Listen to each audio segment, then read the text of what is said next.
Welcome to Dead Talk Live, everyone. I am your host, Viz, and today we welcome director and writer Marcus Dunstan, whose new film, All My Friends Are Dead, is premiering in select theaters and on demand Friday, August 2nd. Marcus, welcome to the show. Congrats on this film. How you doing today, man?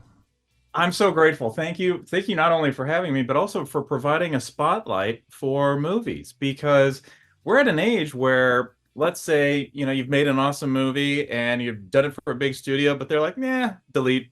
Yeah, Or you've got a $135 million movie starring the Oscar nominated person, and they're like, yeah, but that's going to go straight to your phone.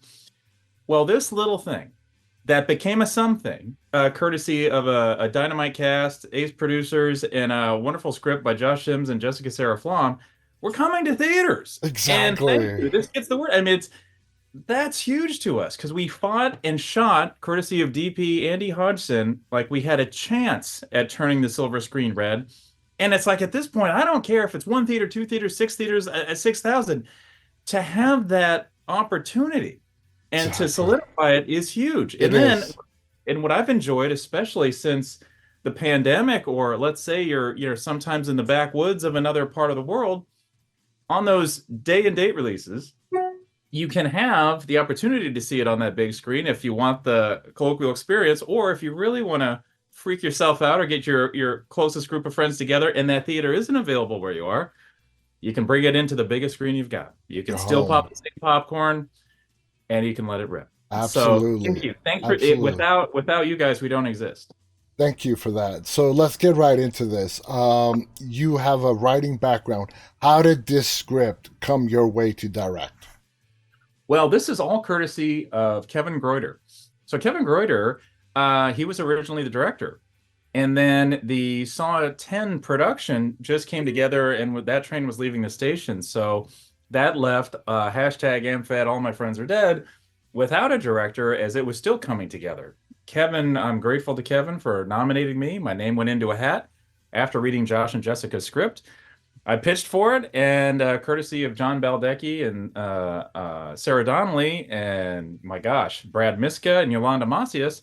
Hey, therefore, I am here today to really brag about something a group of strangers got together to do in Vancouver, Canada, and emerged old friends. And it turned out, it's funny how sometimes the stars have to really align, but Oh, everything came together for this film to really produce something great. Now, as I said, you come from a writing background. You have worked on some very successful franchises like The Collector, the Saw franchise. Did you always want to get into directing, or was it something that sort of, you were asked one day and you're like, you know what? Screw it, I'll give it a shot. it was Tom Savini, Tom Savini, the wonderful artist who, when I Well, was studying special effects makeup, I was because I was reading Grand Illusions, and it was because I was given permission to read Grand Illusions because I was way too young to read that and study that by my grandmother, and then of course by my parents because I was just a little kid, but what was frightening to me in the horror movies of what that Tom had a hand in, including the great, Dawn of the Dead. exactly. Um, this was a magician doing it. This was an age before, the computer could tell anything to make anything out of everything. This was somebody doing sleight of hand magic. And in studying that, I then was kind of figuring out a fascination was beginning to bud.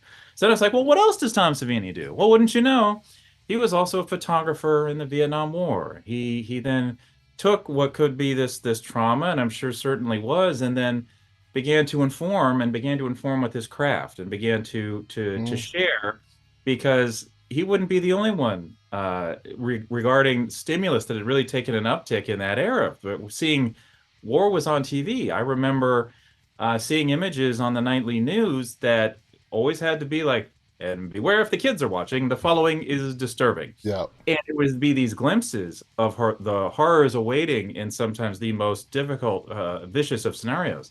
But then in the safety of the movie, we were almost given the sugar-coated version and they were represented into these morality tales. And I would equivocate Friday the 13th, one, two, three, four, and so on as morality tales. Hmm. Because if you do drugs, you're dead. If you have If you're a jerk, you're dead, et cetera, and on into the more adult activities.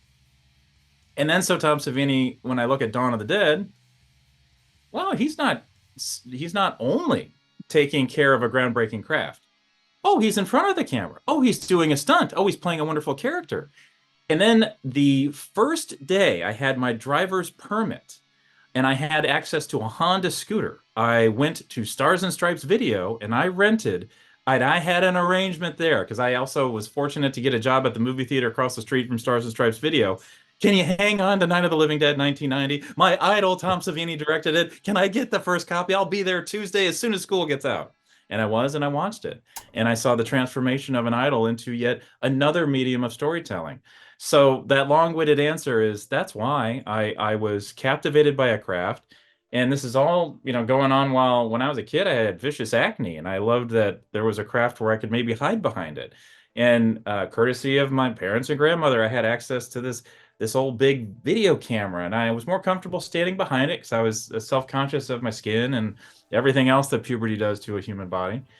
And then it started. Well, maybe I can do some of these effects. Turn to this page. Oh yeah, here's how we can pull that off. Oh yeah, well, if we make this black and white, why don't we use chocolate syrup? Blah blah blah blah blah. And then that began to escalate through when I went to the University of Iowa, and it's no different than with hashtag AmFat. All my friends are dead. I was going back to high school, junior high, University of Iowa lessons, and in some cases illusions, and in some cases straight up tricks Yeah, to participate still when there's $1 million or so on the line. It's still the same challenge to reach into eyeballs, convince them of an alternate reality, and hopefully get our desired reaction. Where in the case of this, it could be a laugh, it could be a shock, and in some cases, when you nail the shock, you get a laugh. exactly. Exactly. And it's funny you mentioned Tom Savini. I, like you, sort of grew up watching Tom Savini. I met him going to the Fangoria horror conventions in New York, and my dream came true 2 years ago when I got a chance to interview him on this show alongside Greg Nicotero. And it was, Yeah. and those two guys are friends, and it was the Mhm. first time they ever did a live interview together. And just watching those two, I just sort of stood back, I asked a question, and they just took over. They were just amazing to listen to. So that's just fascinating to listen to that story. Now, when you got the script, of AmFad, um, Yes.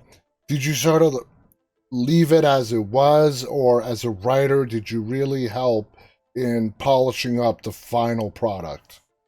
Well, in this case, it was always anytime, even if it's something Patrick and I have written, and I am so fortunate to get to direct those pages to another medium. It's adapting to the resources, Hmm. and you're adapting to the time. So in this case, Josh and Jessica's script had there was an intimidating balance between humor, horror, time, and resources. Plus, this was an ensemble. Plus, this was a murder mystery. Plus, this had something to say. Plus, this had a twist I did not see coming. Neither did I. Thank you, bless you, and plus it had a heart. Hmm. Now I was afraid. I was afraid in the best way. Like I gotta do this. I gotta It's try. tricky. You gotta, I gotta try to protect this. yeah, And you got to walk a fine line to pull it off, and you did. well, thank you. Well, and I that was entirely courtesy of a certain someone named Jade Pettyjohn. Hmm. So So, when I signed on, Patrick and I would then come together. He'd be the executive producer, and I would be the director. But the only other element that I knew about AmFat, All My Friends Are Dead was Jade Pettyjohn was to be a part of it. All right, and then after that, we got Ali Fumiko Whitney, and then I'm like, okay, now, and Ali was game to change the part to again fit our time and resources where we could have live, and we wanted to say a little bit more with these characters. We wanted to take Josh and Jessica's twist and move it way up because after that lands, it's almost like you have this. They had some moments in there that I found to be so fresh and original. I wanted more of that. I wanted more time with that because it was the idea. It wasn't a dinosaur fight in a unicorn field on a distant planet. No, it was an idea. Now, the idea is priceless, yet it doesn't cost much. If we Yeah. can use time and resources to exploit the hell out of the creativity of that idea, great. So then I've got Jade. I've got Ali Fumiko Whitney. Then add in the wonderful, warm, award-winning actor Cardi Wong. You've got Justin Derrickson, and you've got Jennifer Enns, who plays Mona. Mona, who, as soon as I read and saw Jennifer take on the character of Mona, I went to high school with Mona. I knew exactly who this person was. Yeah. And what I also wanted to do with this cast, because they were so doggone nimble, is let's take advantage of the murder mystery structure Hmm. where you end up spending a little more time in the whodunits, not the who's gonna do it's, with the characters, Yeah. because maybe I cast doubt upon them. If they're suspicious, maybe why? Are they asking for it, or are they perhaps the perpetrator? Hmm. And I had a great character with Jade, almost functioning like a camera. For she plays Sarah, the outsider to this cabal, this group of friends, frenemies, suspects, and her observational qualities as a performer, it was great. I could then be behind her shoulder, and at any point we take in the world through Jade, and that was marvelous. And I got to round this out with Jack Dope Smith, who is our movie's sense of humor, someone who is, yes, he's adept at doing the every drug on the planet. And now, while that starts as the charm, we see the harm in that as well. He becomes somebody that essentially his character hands the keys over from. These friends would have been on an amusing, maybe outrageous, raucous road movie that has heartache, heartbreak, and we all emerge closer to adulthood than when we started this trip. No, Yep. because the horror movie takes over. Yep. And the horror movie has life lessons that end in death lessons. And Exactly. that leads to a key player in Julian Haig, who plays LB. Julian gathered Cardi, Justin, Jennifer, Allie, and prior to a shooting, Julian had arranged for these actors to work together and find their friendship, their circle. So by the time the outsider Jade showed up, these lines were well drawn, and so it was perfect. And that's something you just can't buy. Obviously, you just have to hope for. And this Exactly. cast really still support each other. If you go on an Instagram account and you see Justin on the television, you're going to see Cardi, Julian, you'll see Jennifer all in the foreground with Jack Dope Smith giving thumbs up. They're still hanging out together, still supporting. That's So great. so when we had our premiere in Tribeca for 3 nights, not only did several members of this cast get themselves there, they brought family, they brought friends. And it was a wonderful opportunity to get to know the people behind the performances. And I thought that was wonderful. And I have to keep naming names if I may, because I had two ringers. I had Peter Giles, who plays our Slick Rick character, and I had Michaela Russell, and both I've worked with 4 times. And Michaela not only delivered a great performance, but also behind the scenes, she produced all 33 of our original songs Wow. because this movie had to sound like tomorrow. The jokes had to land like you hadn't heard them yet. We couldn't be carbon dated by even a phrase. Otherwise, you're just in the rearview mirror of the youngsters going through something. I didn't want to sound like that. And wouldn't you know, we happened to cast, luckily through Jennifer Schwartz of Roundtable, we have Jojo Siwa. And Jojo is instantly somebody who is involved with social media, is involved with, gosh, everyday press media. If she changes her look, there's attention, there's whatnot. And it almost speaks to the wicked themes of the movie. Yeah. But what I'm hoping is there's some plot twists and we've got shocks and we've got horror and laughs in this movie. But one of the bigger surprises is how damn good JoJo Siwa is, for she's tasked with becoming a heart element of this movie, her character Colette, and that has to carry throughout it. And by throughout, I lead to my one plea. Please stay through the credits, for we don't stop twisting and turning until the image flickers out. More twist than a stick of licorice. And we Exactly. keep going for it. So if you're in the theater, just stay seated. The popcorn's still there, whatever, get a refill if you want. Please stay seated because it's still coming. This hard charger. And then if you're at home and the window shrinks to that little tiny window, please click it. It's almost like in the prior when, let's say, the collector movies, we were in theaters, and so people could stay, and I'd want to have something in there for to almost as like a, hey, if you stayed and acknowledged by watching all the names of the people that put this together, 300 or so people, here's a little more movie for you.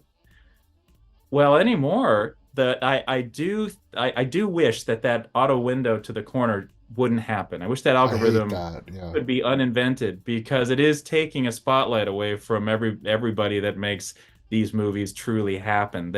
If the skin and the sound is the screen, they are the guts, they're the veins, they're the blood that makes it so. I know exactly Uh, what you mean, and it encourages the viewer to move on before the credits are well, over. absolutely.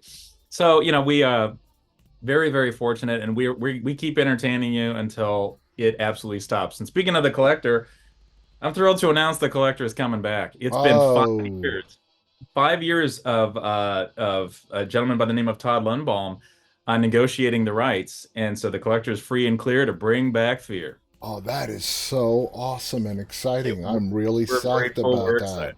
Now, this film brings in so many different elements of other films, like Seven, with the Seven Deadly Sins, and then you've Sure. got the slasher film like Scream. How did you walk that fine line of sort of paying tribute to those classic films, but not get distracted and go into the satire mode of things? Thank you. That's once again courtesy of a nimble cast, and nimble with tone. I remember at one point Jennifer N saying, like, I've never been in a horror movie before, so I don't know what you're. Yeah, and there was a whoa, stop right there. Perfect. If the predisposition that horror movie acting is to be different than great acting, leave that. No, you have to be 100%. Today may call for drama. Tomorrow may call for something more acerbic or a quick wit. Her character, by example, has so many secrets, and every single character, courtesy of the wicked 3x4 black glass window to nowhere, is already projecting a lie about themselves. The first layer is the false layer, the shell. Hmm. And then as the secret that this tight-knit group of people have begins to dissolve them from within, we find out who they really are. And then wouldn't you know, there's someone all the way on the outside who's known it the whole time and is waiting for a bit of a comeuppance machine to turn on. And so when it comes to the comparisons to Seven and Scream, it's like, one, wow, grateful, thank you. And two, there was initially a more overt, like only the movie Seven existed in the world of the screenplay. Hmm. Like they name dropped the movie Seven. I thought, wait, wait, wait. I don't want 100 million, huge Brad Pitt, Morgan Freeman to ever be compared to what we're trying to do because we're trying to take place in a world where yes, Seven does exist perhaps as a movie, but no, we're going to take place in the world of movies that these characters have seen. Hmm. It's a more revved up, sugar coated adrenaline to the brain. Hence, our whole opening, courtesy of a lot of different media and stock, we see that 20 years ago 2004, there was an event. There was a somebody who took these kids on their way to a concert called Karmapalooza and unleashed just a demolition event of karma upon them. And you know what it did? It did what all tragedies do today. It didn't inspire justice or an end to mayhem. No, it celebrated it. And Yeah. that sleeve merchant, Juan Gulager, how dare he make a movie about it? Oh, and the biography that harassed the families. Oh, and the podcast that won't let it die. 20 years later, Karmapalooza's like, guess what? We're back and it's going to be awesome. And these kids are going, and history's coming along for the ride. Exactly.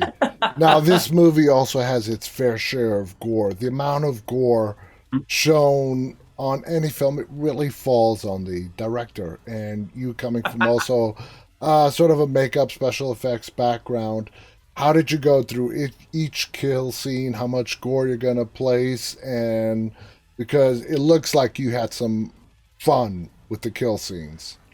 Absolutely. Wanted to start at over the top and go from there. Okay. Because it also felt like with the hyper look at me, look at me, look at me nature of the social media aspect, then there's this killer out there that wants to be louder than that. And so it's almost as if it's inspiring the person conducting all of this mayhem to up the game, up the ante. Like, all right, if I need to get everyone's attention, I better do it big and bad, just like they want to be. Bam.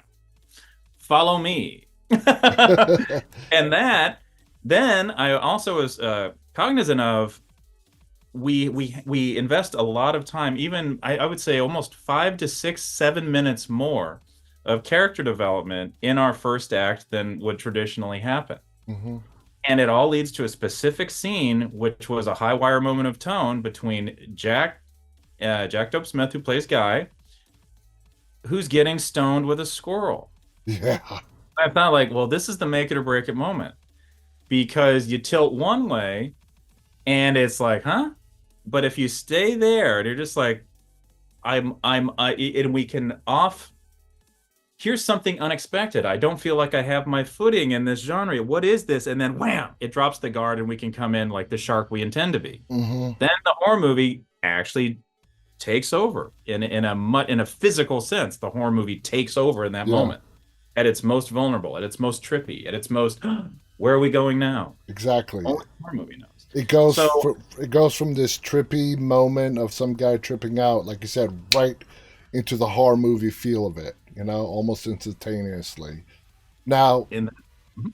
one of the most, you know, Jade, who is plays Sarah, obviously Yes, I would say is the lead actor, the lead character in the film. yes. Did you spend extra time with Jade? The way you're sounding with her is that you and her were on the same page from the get go. Did you have to spend some extra time with her to explain exactly what you were looking for from the character of Sarah?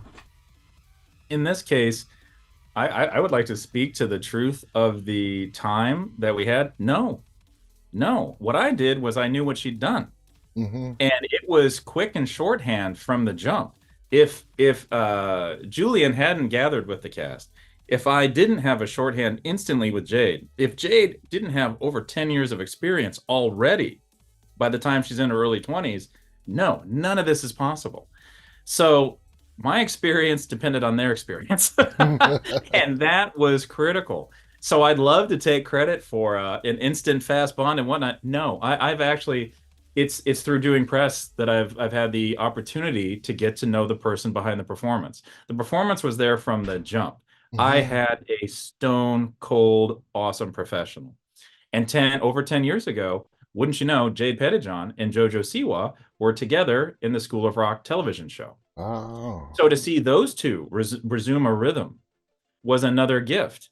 There something happened in the time I've been so fortunate to work on movies. The first movie I worked on was deemed a low budget, and yet we had I think we had 32 days. Oh, low budget, only 32 days. Then the first time I'm directing, oh, it's a low, but you've got 20, 25 days. Oh, it's a low budget. This time they're like, it's a low budget. You have 12 days. I'm like, what? What is this? And then we had one bonus day in Los Angeles to pick up some stuff. So thanks to Brad Miska, Yolanda Macias of Cineverse, they matched. I put in my salary. They matched it, and we were able to get another 5 days. Now within those 5 days, I at least knew when I read it and knew where we could adjust to the resources, I could see that version of that movie and fought like hell to bring that home. But that's what it took. I don't. It's the one thing is like, man, I don't know when that happened, but huh? You want 91 decent minutes, but you're gonna give it about 3 seconds to exist? Okay. No. Yeah, the fight should still go on. I'm down to adapt to the times, but I want to Hey, adapt to the good times. it ended up working out. It ended up working out. Ah, Now, the biggest well, I difference, appreciated it. Yeah. one of the biggest difference being a writer and a director is a director, you have to deal directly with the cast. Okay. So, what are some of the things you've learned from being a director on how to keep things loose on the set, but yet keep everybody focused at the same time? Well, I had to find an advantage to that schedule. I had to find it because it was there. Let's say I showed up and was like Eeyore, like, oh, there's not enough time. No, there was one huge gift of that very compressed schedule. The actors and everybody could find a rhythm that was much closer to the tempo of the performance. That means it's not too much time in between, so you see energy and lethargy in a battle. What we did was it also forced a wonderful gift, and this gift came to us. And this movie would not have been what it is if it hadn't been for this gift, courtesy of that time crunch, courtesy of the budget, courtesy of everything. Kirk Shaw and Stephanie Rennie, we shot in order. That was huge because now, to your point, every cast member we could adjust, we could flow. If something had to fall behind that wasn't quite working, or instant, or maybe it felt a little dated, Hmm. even in vernacular, great, we can adjust and we can go. We came up with two more twists just because we could adjust to that in that order, and it would keep throwing off the red herrings. They would keep throwing, or actually point to red herrings, I should say, not throw off from them. And then we just had fun. And even though we didn't have the luxury of a ton of time, we always had time to approach every scene in three different ways. One, we respect the text and we get that information out. Now, based on that, well, what's everybody feeling? Isn't is there a little could we find some humor here, or did we find another foothold to build to the heart of this? Yeah. And between those two, great, because it wouldn't be necessarily violent. And in some cases, once we had that, it started to impact every scene then going forward in the best way. Now these people know their characters, where their fault lines are. And I wanted to, and really I'll keep going back to Jennifer Ends with Mona, who starts out as described it. She's let me see. She's nice, they love her. She's ice, they love her more.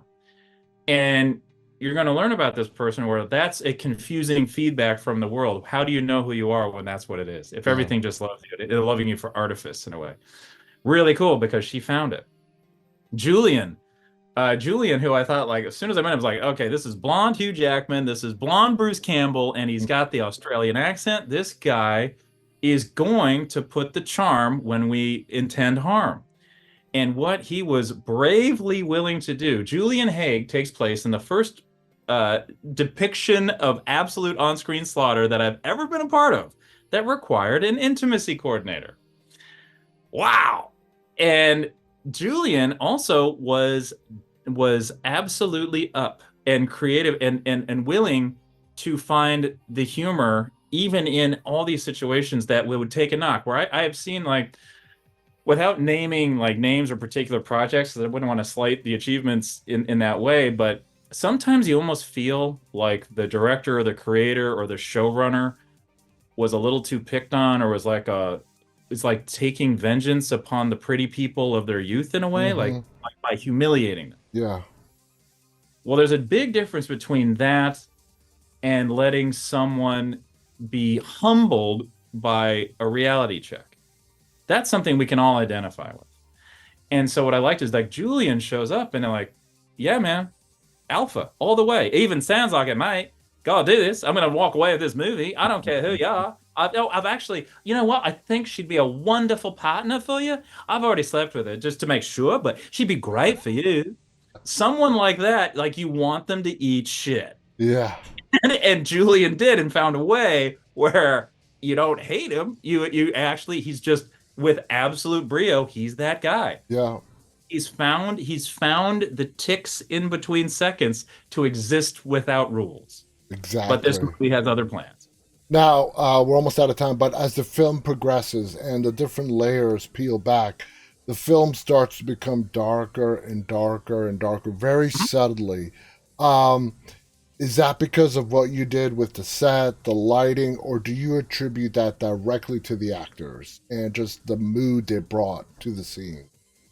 There's a tilt when a certain secret is revealed. Mm-hmm. And that is reveals the final chord. So there's how many licks to the center of that lollipop. This is when everyone's exposed.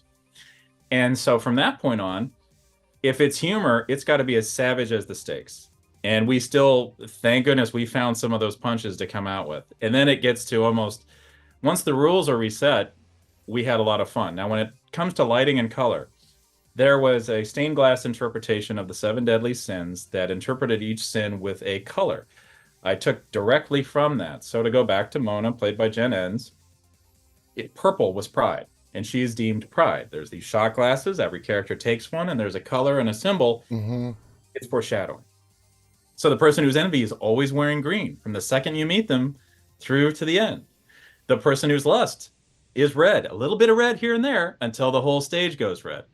And that was highly informative for where we did it. So by the time we are in the sequence you're talking about, all I did was take away the other lights. And the That's intention behind using the blooming holiday lights is because you don't know who is going to negotiate terms, because by the time they reach the harshest interpretation of their color, they go.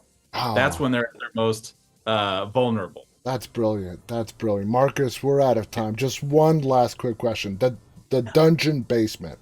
Did you Yeah. guys build that from scratch, or did you pick a location that was perfect? You just had to dress it up. It was the ones we were able to build a set and a half, and this is courtesy of Stephanie Rennie. Stephanie's family. Let me tell you about Stephanie. Like Stephanie and Kirk went out of pocket to get us shooting early. Stephanie, I stayed in her home during post, and her family owned a space that Mm-hmm. became our stage space. So that it is a basement is simply because it was the place where I knew a handful of visual tricks to sort of give a shape. Because of Kirk Shaw, we were able to get a 15 millimeter lens to film that set in the angle it was intended. Otherwise, we didn't even have a lens that could capture what that set needed to be. Cool. And our production designer Trevor did such a beautiful job. And here's the nice thing: I met Trevor a handful of times, and then he started to work on the opposite side of the clock as we did. So there was always something building in that. So if we were going to punch for the eyes, I wanted one giant, and it was only one storyboard I drew for this entire movie, and it was that set, and it was that look, that diorama of Yeah. doom. And I wanted, like, hey, I'm going to throw a hug around the Giallo movies that kept me up at night. I wanted with the color and the music and everything, and I want something where it's not even something we can give away in the trailer because that would be cruel. But when you're in a theater and you can see it wide, or however we are so fortunate for you to see this movie, please see it in a theater and please stay through the credits. You'll see our love for Giallo, and you'll see the big impact that we're building to. And that's Exactly. how that happened. That was our one set. The other thing we were able to build was a little corner of a hallway. So anytime we're up and doing bird's eyes, which I appreciate bird's eyes, that's when we had the ability for a set. So I try to, if in a space, maximize as many little corners and quarters as we can to feel that freedom, and also to always feel like we're a bit of a spider watching the flies try to survive. Well, it definitely left an impact on me. Marcus, I want to thank you Thank so you. much for joining us today. Thank you. Guys, please watch this film. It's great. It will take you on a wild ride. I highly recommend it, and I guarantee you, you will never guess the ending that is revealed to you. The full name of the film is called hashtag AMFAD. All My Friends Are Dead, and is premiering in select theaters and on demand Friday, August 2nd. So please check it out. On behalf of Marcus Dunstan and myself, thank you for tuning in. And Thank until you. next time, stay safe, stay walking. Bye, everybody.